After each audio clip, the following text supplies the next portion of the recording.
মদ খেলে তিনটে লাভ কি? যে মদ খায় তার বাড়িতে কোনোদিন চোর ঢোকে না।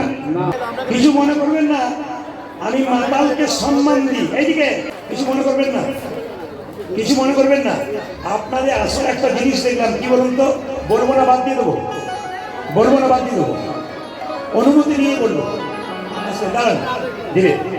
আপনাদের আসলে কিন্তু আমি একটাও মাতাল দেখতে পাই না। এখানে এখানে একজনও কেউ মদ খায় না।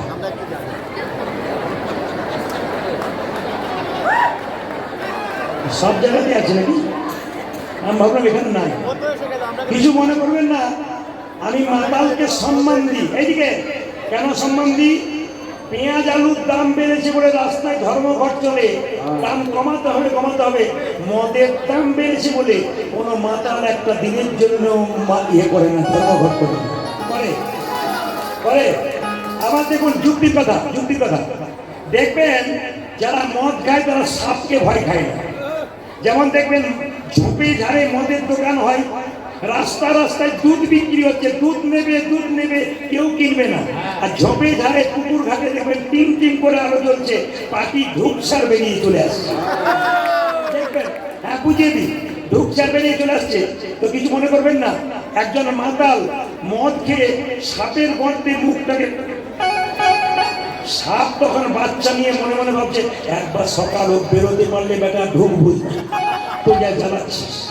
তবে বলে রাখি, ভূমিকম্প হলে পৃথিবীতে একটা প্রাণী প্রথম জানতে পারে, সে হলো কুকুর। আর ভূমিকম্প হলে একটা প্রাণী প্রথমেই জানতে পারে না, সে হলো মাতাল, জানতে পারে না। তবে যারা মদ খায় তাহলে তিনটে লাভ আছে।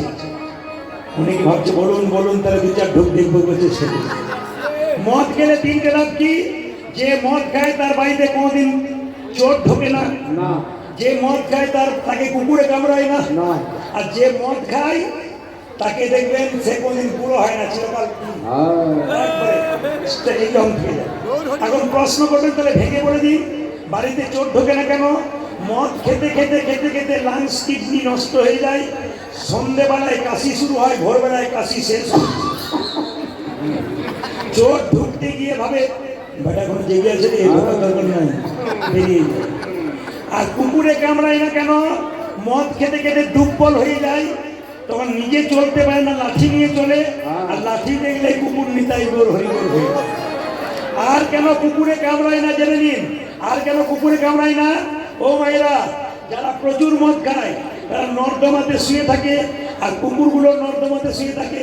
কুকুরগুলো ভাবে আমার প্রতিবেশী বটে, কামড়ানোর দরকার নাই, ওই জন্য কামড়ায় না। আর বুড়ো হবে না কেন? বুড়ো হওয়ার চান্স পায় না, তার আগেই বলো হরি হরি হরি। সঙ্গে সবাই মিলে হাত তুলুন একসঙ্গে।